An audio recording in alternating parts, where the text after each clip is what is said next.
Welcome to the 805 Web Minute, and today we're talking about why the quiet holiday season is the absolute best time to refresh your small business website. Exactly. It's this little window of opportunity that most businesses, they just let it slide by. Right. I think a lot of people see that post-Christmas slowdown as something to dread, but it's really a golden opportunity, isn't it? It's a chance to make these small fixes that guarantee you hit the ground running when January brings in a whole new wave of customers. That's the perfect way to put it. It's a gift of time.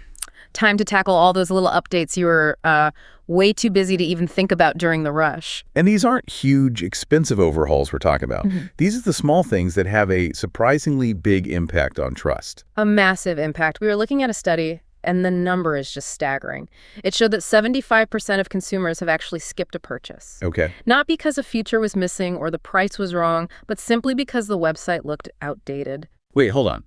3 out of 4 people will leave just because a site looks old, not because something is actually broken. Yep, it's not about function, it's about perception. An old date, a broken link, a photo from 2019, it all creates this sense of unease. It's a crisis of trust, really. So the goal here is to focus on these practical, almost afternoon-sized updates that end up paying off all year by making you look credible and trustworthy. Exactly. You want to build that trust from the second they land on your page. All right, so let's start with the absolute foundation. The things that are so obvious, they're somehow the most overlooked. I'm talking about contact information and business hours. Oh, this is ground zero for customer frustration. After the holidays, everyone's hours are a little bit different. You have to make sure your regular hours are correct. And any specific January closures, right? Like for New Year's or MLK Day. Yeah. And then double checking the basics: phone number, email, the physical address on the map. But the number one thing, and I mean the absolute most crucial step, is you have to test your own contact form. Yes. So many people miss this. Send Yeah. a message to yourself. You have to, because if that form is broken, you are literally invisible to new customers. They're reaching out, and their message is just going into the void. And the penalty for that is it's immediate. When people can't reach you, they don't try again. They just call your competitor. The data on this is brutal. Something like 88% of users will not come back to a website after just one bad experience. One time. That's it. A wrong phone number, a broken form, and you've lost them for good. It's a pivot, not a pause. They just move on. Okay, let's talk about another one of those tiny things that just screams stale. The copyright date in the footer of the website. Ah, the copyright clue. It's my favorite. It's so small, but it says so much. You would be shocked. Nearly a third of websites are still showing the previous year's date well into the new year.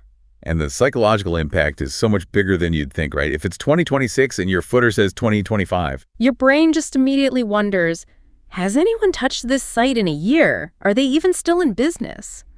It suggests the whole operation might be on autopilot, or worse, abandoned. And there are other dead giveaways too, aren't there? Like still having a Happy Holidays banner up on the homepage in mid-January. That's a big one. Or removing references to coming soon features that, clearly never arrived. Or updating the team page. Yeah. Getting rid of photos and bios for people who don't even work there anymore. It all adds up to a picture of whether or not someone is actively minding the store. That's the perfect phrase for it. Okay, let's shift gears to hunting down the more technical stuff, the digital roadblocks that can hurt your visibility with Google. Let's start with broken links. The dreaded 404 error. This happens when you link to a page that got deleted or maybe an external resource that went away, and it is way more common than people think. I saw a stat on this that blew my mind. Something like 42% of all websites have at least one broken link. 42%. So it's basically a coin flip whether a given site has dead ends. And beyond just being annoying for a user, it really hurts your search visibility. Right, because to Google, it just makes the site look abandoned. Exactly. And it hurts you in the rankings. Sites that have broken internal links see, on average, a 21% drop in their organic traffic. 21%, that's huge. It is. And if more than just 1% of your links are broken, your site becomes 30% less likely to even show up on Google's first page. So just by having a few dead links, you're essentially telling Google not to show you to potential customers. You're voluntarily taking yourself out of the running. But the good news is that fixing them has a real payoff. Oh, a huge payoff. The data shows that just cleaning up your broken links can boost your rankings by up to 15%. It's probably the easiest SEO win you can get. And it's not that hard to check, right? Business owners can just click through their main navigation, or use one of those free online tools. A simple check, yeah. Yeah. It takes an afternoon, maybe. All right, the other big roadblock, site speed. This one feels like the ultimate test of a modern website. It really is. And here's a challenge for everyone listening. Test your own site, but do it on your phone using cellular data. Don't use your fast Wi-Fi at home. See how it really performs out in the wild. Because that's where the judgment happens. And there's what's called the mobile cliff. The mobile cliff is brutal. 53% of mobile visitors will leave. Just abandon your site if it takes longer than 3 seconds to load. 3 seconds. You lose more than half your audience before they've even seen what you do. Instantly. And it gets worse from there. For every single additional second it takes to load, your conversion rate drops by about 4.4%. So a 6-second load time isn't just slow. Mm-hmm. It's actively costing you almost 20% of your potential sales. It's a silent conversion killer. So what are the main culprits here? If someone runs a test on a tool like Google PageSpeed Insights, what are the jargon-free reasons their site is slow? It almost always comes down to 4 things. Number 1, by a long shot, is images that are way too big. You mean the file size, right? Someone uploaded a photo straight from a fancy camera. Exactly. It's a huge file, but it only shows up as a small image on the screen. It's just wasted data. Second is too many unused gadgets or features, old plugins, widgets, that kind of thing. Digital clutter. Okay, that makes sense. What's number 3? Cheap hosting. Your hosting plan can't handle a lot of visitors at once, so it slows to a crawl during busy times. And fourth is any video that starts playing automatically. Oh, that's a big one. It forces the browser to do a ton of work right away. Right. Fix those 4 things, and you've solved 90% of speed issues. This all ties back into a bigger theme, which is making sure your website actually matches the reality of your business right now. Let's talk about photos and visuals. Yes. Ask yourself, is the main photo on my homepage from this decade? Does it show products or services I don't even offer anymore? Because that goes back to the credibility stat we started with, that 75% of users judge a business's credibility based on its design and photos. It's your digital storefront, so you want current, clear, authentic photos. Honestly, even a good photo taken on a new phone in natural light is better than a slick professional photo from 5 years ago. Authenticity over polish. Every single time. Show your current space, your current team, your current products. Show what's real today. And the same goes for the text on the page, especially services and pricing. This is a huge one. Are your prices accurate? If you had to raise prices this year, the website has to reflect that. Otherwise, you're setting up a really awkward conversation with your customers. You create a bad experience right out of the gate. And what about the service list? Same thing. Have you added something new? Have you stopped offering something?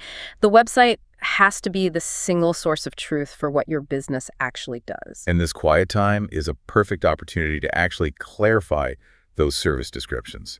Absolutely. Think about the questions you get asked over and over again by customers. Answer those questions directly on your service pages. It saves everyone time and qualifies your leads before they even call. So to recap, we've got a great little checklist here. Check your hours and contact form, update the copyright year, hunt for broken links, test your speed, and make sure your photos and pricing are current. It's a solid tune-up.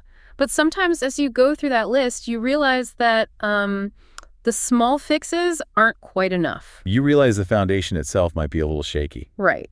And that's okay. The reality is the average website needs a pretty significant refresh every 2 to 3 years just to keep up with everything. Technology, design trends, security. So if you're looking at your site and it's from 2020 or earlier, this quiet season is really your prep time for a bigger project. Exactly. And the key is not to get overwhelmed. The next step isn't hire a developer tomorrow. The next step is to make a simple list. What goes on that list? 3 simple things. 1, what's broken that I can't fix myself? 2, what do I wish my site could do, maybe that I see my competitors doing? And the third one. What questions do customers ask me all the time that my website completely fails to answer? That's the most important one. And having that list just makes the conversation with a web designer so much easier. It takes the project from this big, scary idea into an actionable plan. It's the most valuable thing you can do. It prevents overwhelm and sets you up for success in the new year. That's the quick tip for today. If you want a professional website without the agency price tag or the DIY headache, here is the better way. At ugrow.pro, we build it, we manage it, and we handle every update forever, all for just $79 a month. There is zero setup fee, no contract lock-in, and it is strictly month to month, so there's zero risk. We're local here in AG, and we can have you live in days, not months. Want to see what your site could look like? Go to ugrow.pro right now, and we'll design 3 custom mock-ups for your business, completely free, no strings attached. Thanks for listening, and keep growing.